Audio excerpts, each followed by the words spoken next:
loops. Once you start getting familiar with the basics of shell scripting, you'll most certainly have a need to loop over a list of items such as a list of directories or a file to retrieve a list of values. Consider this. Let's say that you've got a list of 10 host names in a text file and you want to see if each of these computers is responding, so you decide to ping each one. Now, pinging 10 computers is not terribly difficult, but it's just boring. But what if that number was increased to 100 computers or 1,000? Or what about 10,000? Well, now it's clear you need a better way of doing this, unless of course you're trying to act busy. Now if that's the case, do it manually. Otherwise, some sort of script is needed. Well, that's why we're here. And that's where the for command comes into play. The for command is a very powerful shell scripting command because it's so flexible. Now, using the example I mentioned a moment ago, let's say that we've got a list of computers in a text file. Now, I only have this single computer here, but that's okay. We can get it to ping itself a few different ways. Okay, so what we're going to do is use the for command to open a file which is called host.txt, located on the root of my C drive. So what we'll do is we'll go and open up Notepad. I'm just going to paste in a bit of a script here. Okay, so what we're going to do is use our for command to open a file which is called host.txt, located on the root of my C drive. Now we're also going to add in this /f switch, as this tells our for command that there's a file that we want to loop through. If it was a directory, we'd add a -d switch. Now next, we'll use the iterator value of $i, which is typically the first iterator used in shell scripting. Now remember, when you assign an iterator here, you need to be aware of a gotcha. You will need to use a $% or it will fail, but only if you're running this from a script. If you're running it from a command prompt directly, then use only 1% character. You got that? Good. Okay, now once we have the command looping through each line in our text file, we'll need to do something with each line. Okay, so what will we do? Well, we will do, which is just the same thing as saying, hey, now run this command. We'll do a ping -n, which just tells the ping command to issue a single ping to a host, and we'll pass in the value that we got from the host text file. In other words, whatever now is stored in our $i.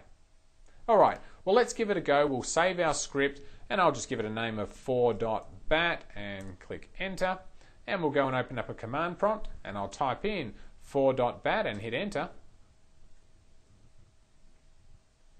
Okay, and if we scroll up here, it worked. You can see we pinged our server01.testdomain.com, which was our local host. We pinged 127.0.0.1, and that of course succeeded, and then we actually pinged server01 by name. Okay, so we've successfully pinged 3 different computers. Now we can also do this from a list within our script if we prefer. We'll go back to our script here. And what we'll do is we'll come up here and we'll simply change the value for our text file and we'll add in the host name. So I'll just type in localhost followed by a space and then add in 127.0.0.1, and then I'll also add in server01, which of course is the name of this server. Now what we can also do is remove our /f switch here from our command, since we aren't actually looping through a file or directory, just a list which we've hard coded here inside these brackets. Now remember, whatever is inside these brackets is what you are expecting the for command to loop through. And whilst for runs through this list, it'll temporarily assign the value it grabs to the $i variable.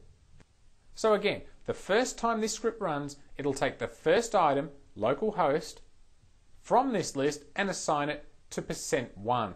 It'll ping it once, and then it will move on to the next item in the list, which of course is 127.0.0.1. It'll assign that to %1, do a ping, and then move on to our third one, which is server01, and do exactly the same thing.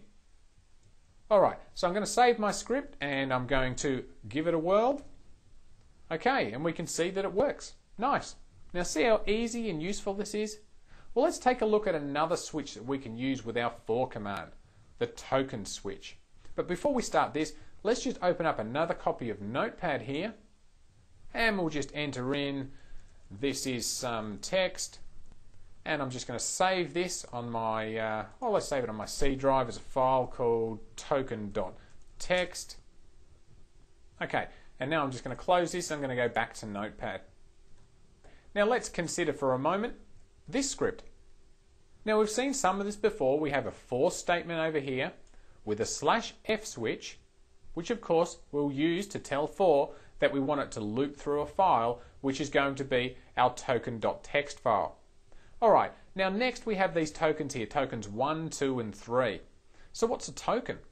Well, a token is simply a piece or a section of what for has just searched through. In other words, each word that appears in our token.txt file becomes a token. So the first word we had in our tokens.txt file was this. So token 1 will become the word this. The second word we had in our text file was is. So our second token is the word is. And of course, our third word in the file is sum. So our third token is now the word sum. So how does our script know that each word should be a token? Well, that's easy. Every time the script encounters a space or a tab, there's our next token. So our first token is obviously the word this, but then there's a space. So our script knows that token 2 begins here and that it ends where the next space is. So token 2 becomes the word is. You got that? Okay, so what we're asking our script is, go and grab each word in the tokens.txt file here, separate them into tokens where each space or tab occurs, and then echo out the value to the screen. But on our first line, we'll only want to echo out the value of token 1. On our second line, we'll want to see token 2, and on our third line, we'll want to see token 3. And of course, on the final line here, we just want to see the default token, which just happens to be the first one. So we should expect to see the words, this is sum this. Okay, well let's run it and see what we get. Okay, it works, and this is exactly what we were expecting. Now this is all well and good, but what happens if the words in our file were not separated by a space or a tab? Well, then we use the delims option. Delims allows us to do the same thing as tokens, but we can specify the actual delimiter rather than it being defaulted to a space or a tab. So if we go back and open up our tokens.txt file, which is on my C drive here, and what I'm going to do is I'm just going to remove the spaces and I'm going to change them and put them with a comma instead. Okay, well I'll save this and I'll close the file down. Okay, we'll go back to our notepad and we'll fix this problem.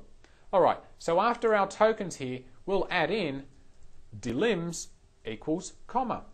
Now I'm just going to go and copy this here and I'm going to paste it onto my other lines here. Alright, we're done. So I'm just going to save this and we'll go back and we'll rerun our script. So what we get now is our first token, which is this, our second is the word is, our third is sum, and our fourth token, which is the default one, is the entire line. This is some text, obviously all separated via commas. So hopefully you're understanding now how this is starting to work. Now so far we've looked at picking out and echoing back individual tokens 1, 2 and 3, but you can also echo back all tokens appearing on the line using the asterisk. So let's go back here, and what we can do is we can simply change our number 1 here to an asterisk, and we'll get everything come back on the one line. Now don't worry here about the delims option, as the token will pick up everything and ignore the request here to separate via commas when we use the asterisk. So if we save this and go back to our command prompt, I'm just going to clear the screen here and we'll run it again. We can see now that our first token came back as the entire string.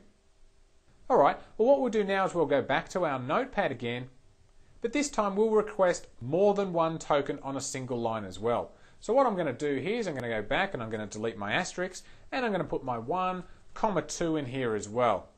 And at the end of our line, after our $i, I'm going to add a $j. And we'll save this and we'll go back to our command prompt and we'll run it again. And this time you can see here that our first line came back with the words this is. Okay, now in case you're wondering, back here at our script, we use this $j because now we have two objects that we're requesting these values back from. Now on this line, the $i is taken up from our first token, which of course is the word this. So when we request the second token, it can't go into $i as that's already taken up by the word this. so it gets moved to the next available, which is $%J, which is why we add the reference to $%J at the end of the line, or we'd have a problem. So just to prove this, if I go and delete the J and add an I here and go back and rerun our script, you'll notice that we get the word this. So be aware that when you return two tokens on the same line, just ensure that you echo back the correct variable of %I, %J, %K, %L, and so on. Now remember, they don't actually have to be in any particular order either. No siree. We can happily change J to I, and we'll go and change I to J, and we'll save this and we'll go and run it again, and you can see this is returned on our first line. Alright, well let's go and move on to a final example, but this time we'll use some numbers instead of words. So I'm going to go back to my token.txt file here. Okay, so we'll change our text here to some numbers, and I'll just say 10, 20, 30, 40. How original is that? Alright, we'll close this down. And we'll go back to our script and we'll run this, and you can see now that we get 10, 20, 30, and of course 10, 20, 30, 40 all written on the one line. So why don't we go back to our script and we'll change our top line to ask for all of our tokens from 1, 2, 3, and 4. Okay, now we have seen this before. What we're asking for is each number in the token.txt file, which is separated by commas, and each is going to be assigned to a variable, so we'll need to be adding in %J, %K, and %L. So we'll save this and go back here and rerun our script. Okay, now as you may have expected, on our top line we get returned 10, 20, 30, 40 without the commas, which of course we used as a delimiter. And then we have, of course, token 2, which is 20, token 3, which is 30, and then of course our entire line, which is the default token. Now, but did you know you can also add these numbers together as well? Well, you do now, so let's go and do it.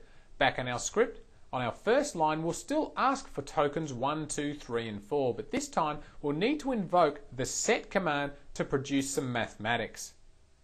Now, after our do statement, we'll add set/a.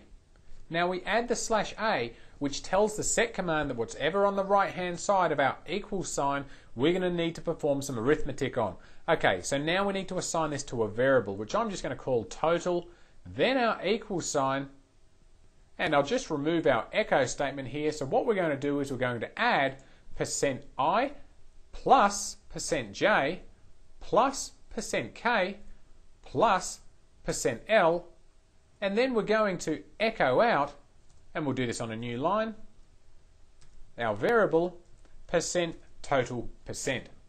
Okay, now I'm just going to go and delete these lines here as we don't really need them, so I'll save this. We'll go back to our command prompt, clear the screen, and we'll run our script.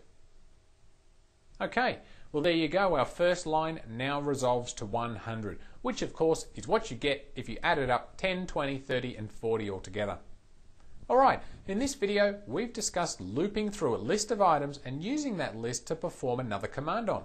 We looked at using tokens to loop through lists that contain spaces or tabs, and using delim for other special characters such as commas or slashes that might appear in your list. And we finished with a brief look at using arithmetics in our scripts using our set/a switch. Now in our next video we'll talk more about arithmetics where we discuss operators. We'll see you there.